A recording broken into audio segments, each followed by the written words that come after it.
if the only incentive to make something work with someone is based on how you feel in that moment, it's only a matter of time until it's going to break down. Which is why when we talk about marriage, we say the reason you stay with someone isn't because it's about the duty that you have, right? You say, okay, I promise and I make this commitment to this duty. That's how marriage is lasted. Now, we said about women wanting the sexual side of things. Yeah. So there's something that, there's a phrase that guys will use. Which it's called alpha widow. Have you ever heard of that? No. So what it means, it's kind of what you described. So a woman who's like been alpha widowed is what guys will say amongst male circles, is that where she's had such a pleasurable experience sexually with a guy, right? And maybe because he was the alpha in terms of his sexual prowess, in terms of the level of intensity he brought in the bedroom, the experience they had, how he made her feel in that moment. The alpha, essentially. And so every guy after that, right, she subconsciously compares her experience to that top guy. And because none of them reach that, she then always feels like she's settling. Which is why you said about, oh, well, he's not doing this in the bedroom, he's not doing that. And so guys use that term as she's been alpha widowed. But can I ask you something? Yeah. That's the level of intimacy of the top guy in the bedroom comes because of what he's done or the connection that people have between each other. Because I don't know if you've come across this, but a lot of people, they've asked me, Tipa, who's been your best one? And I'm like, okay, if we're going to come into that conversation, what is the meaning of best for you? Because the meaning for best for me is different to what maybe it will be for you. For me, it's the connection that you have with somebody, the understanding, the spiritual alignment that you have, the frequency. And then that's what the sexual connection comes to. So it's not just like, you just make me, So I get that. Fireworks. I completely get you, right? But I'm going from what you said when you said that the women are saying, it's not that they don't have a great guy, but they're like, he's not doing this in the bedroom. So that sounds very much comparison performative as opposed to, I don't have this connection with him. And I think in regards to what makes it great, what makes it the best, you're right, there's different components. But I think when we use the term quote unquote alpha, right, who's like an alpha in the bedroom, I don't think it's a coincidence that many women, a lot of the time, for many women, he has been their best. And it's not necessarily because he had a unique connection with all of them, but it's because partly he knows how to make her feel comfortable, make her feel sexy. He knows how to seduce her. He knows how to, because a lot of guys think the seduction starts from the first kiss. And it's like, no. The seduction starts the day before when you're messaging her, when you're asking. They're in between, right? A lot of guys don't understand this. So if you have a guy who understands how to really turn on that switch in a woman, right? And I completely get, and this is why I think it's really important to acknowledge this. It's not saying that people can't have an intense connection,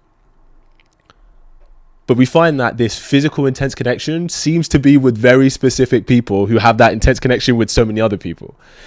So there's an element of a guy if he knows how to just bring that out of a woman, right? And to recognize certain cues in her, and in the bedroom, when she wants to go fast, go hard, go soft, go deeper, all of this stuff, as well as the emotional aspect, then of course it's going to be one of her best times. But that doesn't mean that it's a connection on a deeper level for a relationship. I just feel the education that people could have about this subject is not really be taken into consideration. So even when it comes to the dating side and people wanted to take it further into the bedroom, because a lot of times, dating is grabbing data. Yeah. Doesn't mean you're going to be sleeping with somebody. But if you're taking it to that stage, have you really taken the time to understand what that person needs, men and women?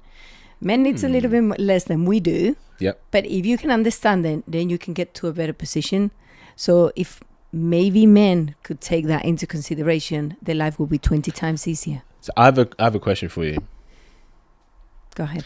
The man that you would say that, okay, I want to get into a relationship with, would he have to be the best person you've had intimacy-wise? I feel my priorities and expectations and everything else have actually changed over the years. Okay. I feel when you have a lot of experience and you've matured and I wish I knew then what I know now. You know that sentence. For me, it's extremely important to have that side of the relationship extremely tops, because otherwise... The physical side? Oh, to the max. It has to be. So the answer is yes, you better be the best one I've ever had ever.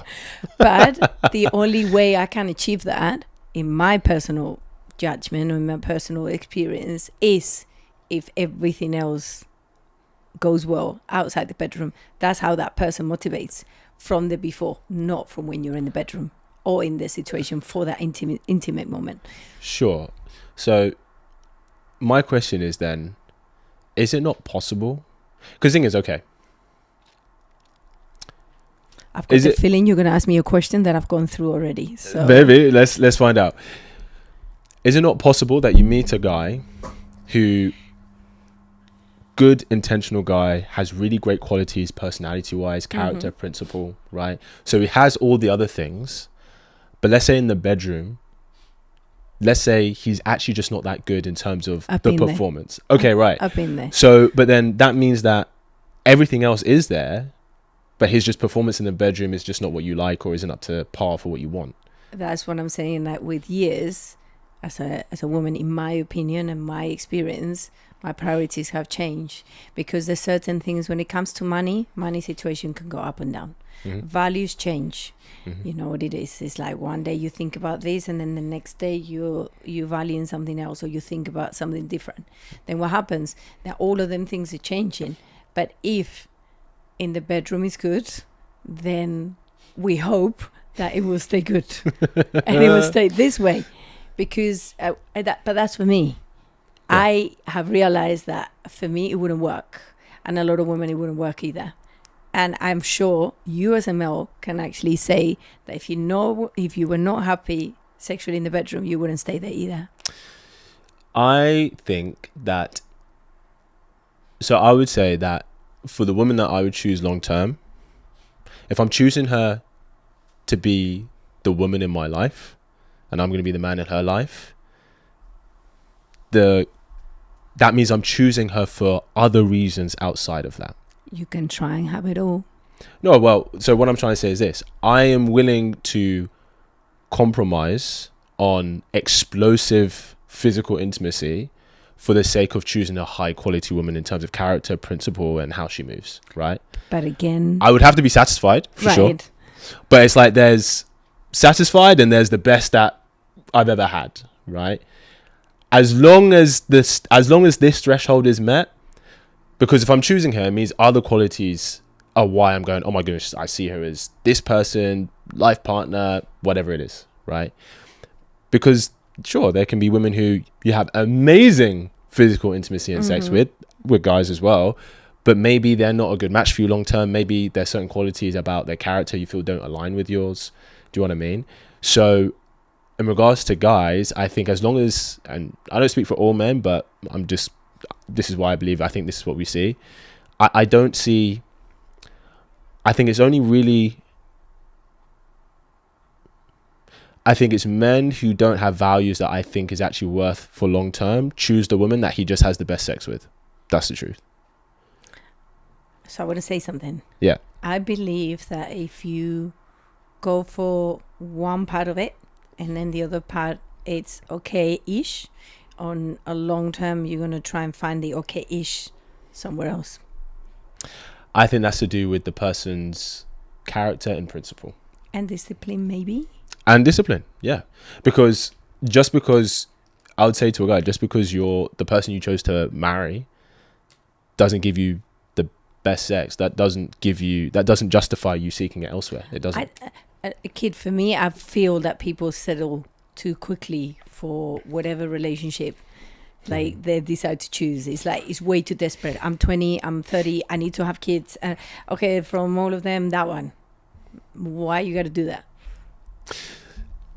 See, because I tell you what, go on. As years pass by, like I found that there is a way to have it all together, but it's with just multiple people. No, no, actually, not with multiple people. Actually, waiting to meet that person, but it takes a bit of time. I don't think anyone can have it all. because no one's perfect. Well, you're on your 80-20 now. Yeah, do you know they did the study, right? Have you seen this survey? I don't know if it's... I've seen plenty of them, like probably you. So where they asked men, if they asked for guys, if you could have 80% of what you want in a woman, would you take that long term? And 75% of men said 100% I would take that. Mm-hmm. They asked women the same question. Would you take, if we could put a man in front of you where he has 80% of what you want, would you take that long term? And 75% of women said, no, I wouldn't. That's settling. You see, that's what I feel.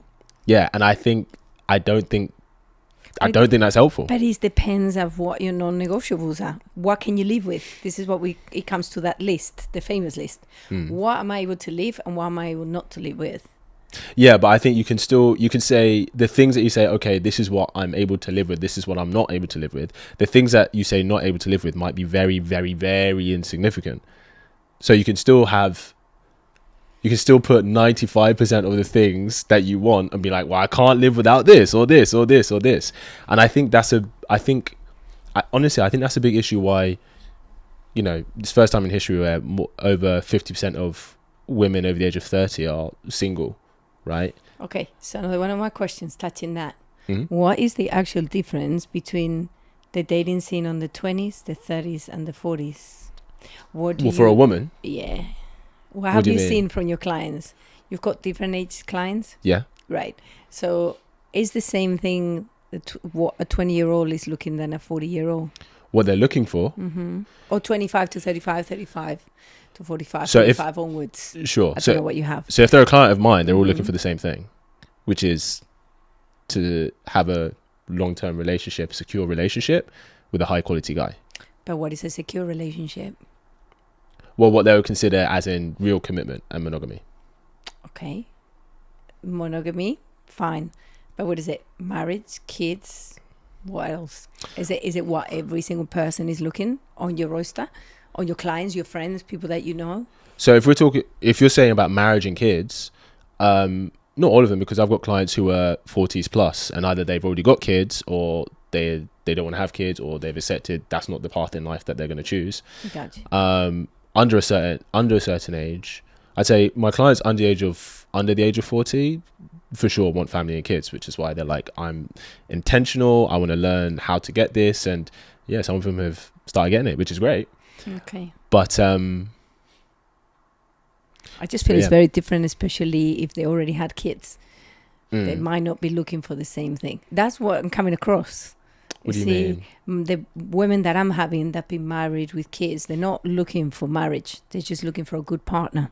But that's what I mean, though. Like, you can look for a good partner and marriage, or look for a good partner for life. That's not marriage and kids, right? Mm-hmm. But you're still looking for that commitment. A commitment, right? A secure, like a real committed relationship. Hope you really enjoyed that clip. If you want to watch the full episode where that clip is from, then I want you to click right here where you can watch the full episode. And if you're ready to claim your man today, enroll in my program below, and I'll see you there. Wishing you an amazing